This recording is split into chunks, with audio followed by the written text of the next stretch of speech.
What if we say, what do you need? How can I serve you during this time? This is how we change a generation, how we change a culture, how we change the stigma, right? This is how we do it, by having these conversations, etiquette, what to, what not to say. Hello guys, it's Grace.Filled, and in this video, I want to talk to you guys about what I learned from my miscarriages, what I wish I had done, what to say and what not to say to someone who has just recently had a miscarriage.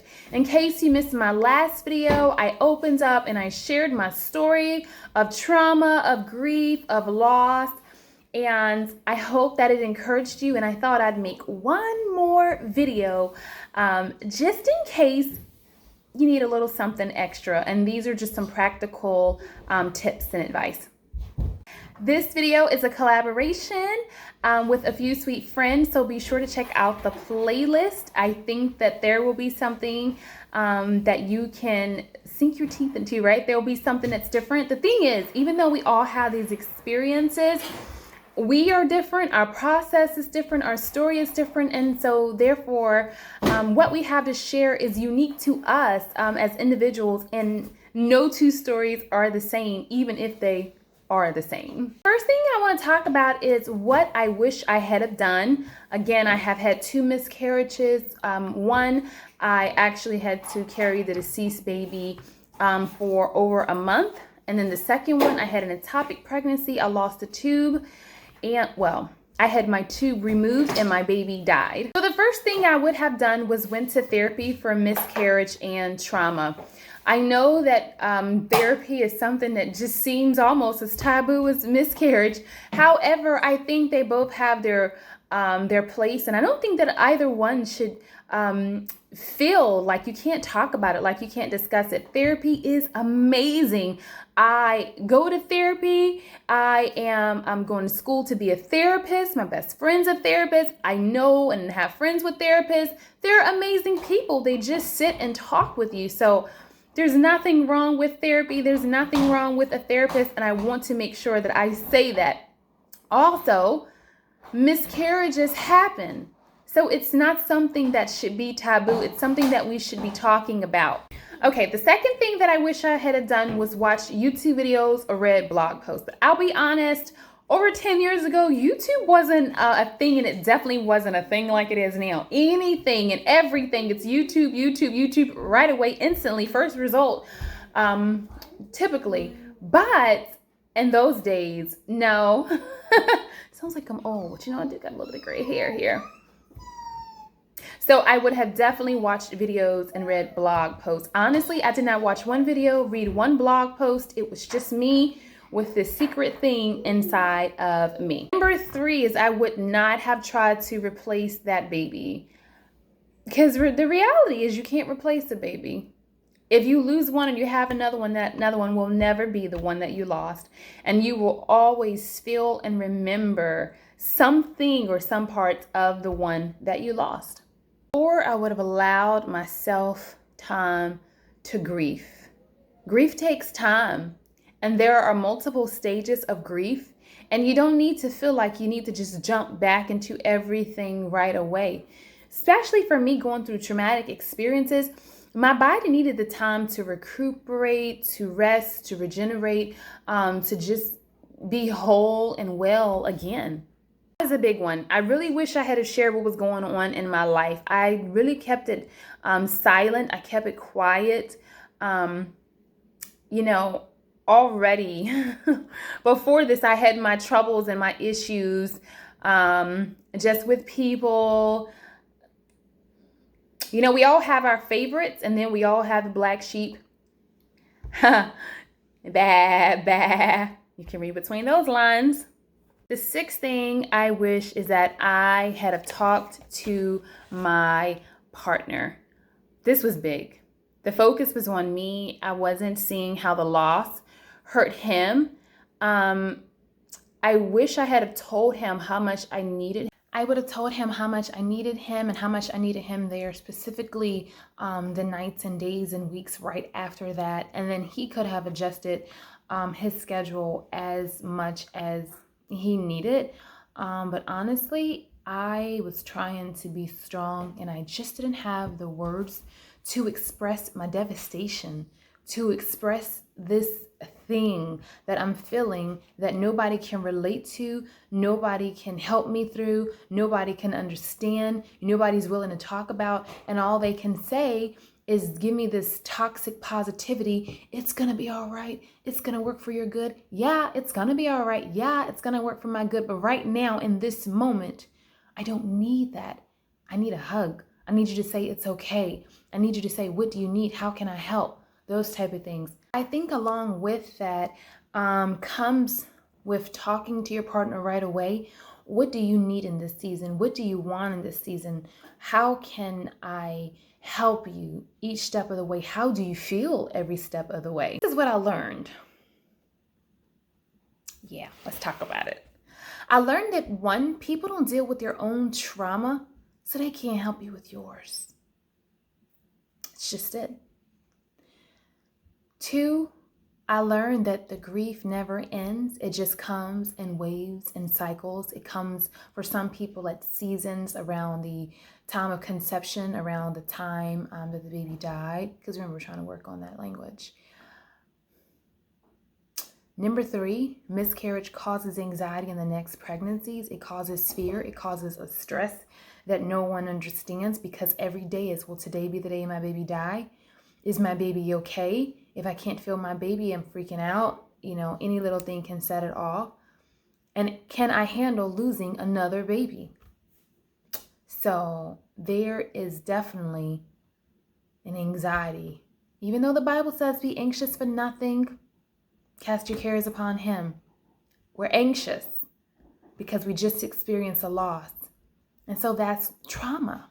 Number four, one of the biggest things that I learned was that people expect you to move right along like nothing happened.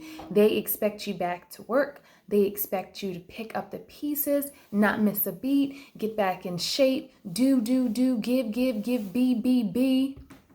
All for their gain, right? But in that moment, you must advocate for yourself and say, I need time. So right now, I'm going to take time. Focus on my healing.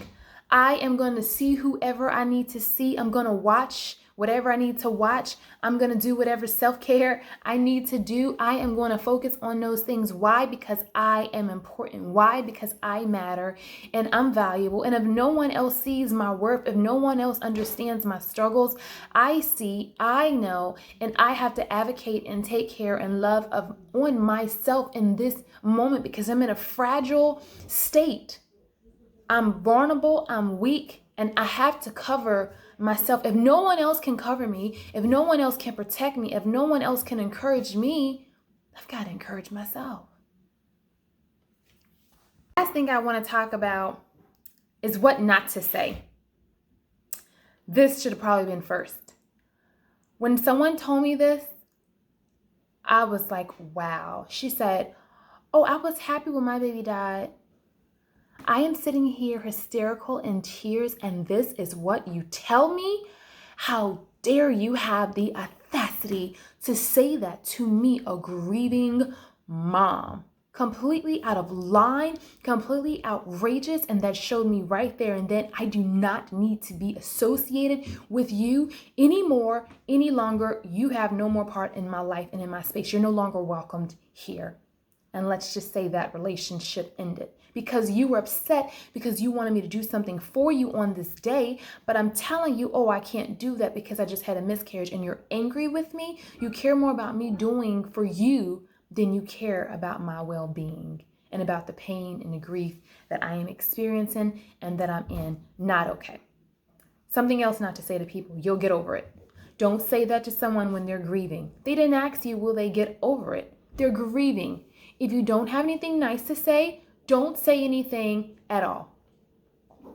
This one has been my biggest. This one gets me to the ends of the earth. You have enough kids. And it's honestly my family that says this to me. How dare you tell somebody what they have? Did they ask you what they had? You have no right, no place. See, we have gotten so rude to people. We are in other people's business when we shouldn't be, and I'm sure we have enough to worry about on our own other than telling people they have too many kids, or you don't have enough kids, or when you're gonna have kids. No matter what you do, people have something to say. But we need to really think about this. We need to hear these things that I'm saying. These are things that are inappropriate and they are hurtful. Whether I just had a baby, whether I lost a baby, if I tell you I want a girl or I wanted a second girl, you have no business to tell me you have enough kids. I didn't ask you that. You are not the giver of life. You don't know the thoughts and plans that he has for my life, for my family's life. You don't know what he's shown me, what he's told me. Be quiet. Be quiet. Shut your mouths. Sometimes we can hurt people so much by the words we say out of our mouth. Just be quiet. I know you guys are like, oh my God, we've never seen you like this before.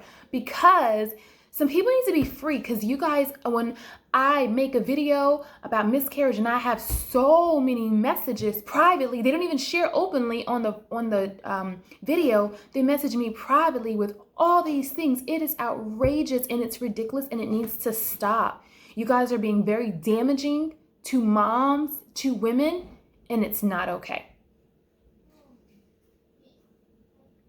So another along the lines of get over it is you'll be okay. And lastly, you can just have another one. Like the baby can just be replaced. Because the baby cannot be replaced. And even if I have another baby, it'll never take the place of the baby that died. There'll always be a remembrance, and I should remember and I should honor the baby that was there. Instead, why don't we say this? Instead of letting our mouths have diarrhea and just saying any and everything that we can think to say, every hateful, evil thing that we can spew out of our mouth when someone's already cut deep on their knees, bleeding and wounded, instead of kicking them and hitting them and stabbing them more, how about we offer healing to them? How about we give them love and compassion? The Bible says, through loving kindness have I drawn thee.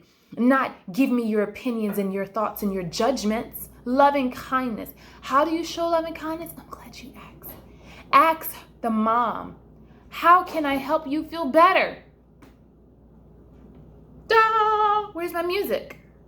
How can I help you feel better is so much better than you'll get over it. You'll be okay. You can just have another one. What about, is there anything I can do for you? You know what? I like some water. You know what? I like some spa stuff. You know what? I'd like you to pray with me. I'd like you to call me. I'd like you to check on me. I'd like you to bring me my favorite meal. I'd like you to bring me my favorite drink. That drink and that meal and that snack that I used to love when I was pregnant, can you bring me that? I would like that. They can tell you exactly what it is that you can do for them, how you can help them feel better. What if we say, what do you need? How can I serve you during this time? This is how we change a generation, how we change a culture, how we change the stigma, right? This is how we do it, by having these conversations, etiquette, what to, what not to say. Wow, me sharing you what I would have done and what I learned. I hope this video finds the right people. And if you're one of these people that I'm talking to, I really hope you learn to be quiet. I really hope that you learn what to say and what not to say out of your mouth. The Bible says, out of your mouth comes life and death. And when someone has just lost a baby, they've already experienced death. They don't need more death. They need life. They need words that are like honey, that are healing to the soul, that are encouraging, that are uplifting. And if you don't know what to say nothing. I didn't always understand when people say, I'm holding space for you. What does that mean? And what kind of, is this something that's wow, like what is this? But holding space, I'm just here. I'm here for you. I'm holding space for you. I'm here for you. If you need me, if you need something, I'm here. If you don't, I'm here thinking of you. I'm here praying for you. I'm here trying to help you through. I'm here keeping an eye out on you. So if nothing else, can you just hold space for the person? Can you just pray for the person? I pray if you've experienced grief and loss, that you can get around a good support system. What I have found and what I am finding is your support system will mean everything. A good support system will take you all the way to the top, and a bad support system will take you all the way underground. So if you don't have a support system, get one. And I'll say this, support system does not have to be anyone related to you. It doesn't have to be. It doesn't even have to be someone who's blood. My support system is my best friend from over 11 years. That's my support. That's my sister. She is my blood. So I just want to share this with you in case it encourages you, in case it helps you as either the person who's going through. Hopefully this gives you some strength. Hopefully you feel a little bit stronger. You're like, yeah, I can do this. Okay. And on the flip side, if you're someone loving someone who's just suffered death or loss, bereaving, grief, you can think before you open your mouth.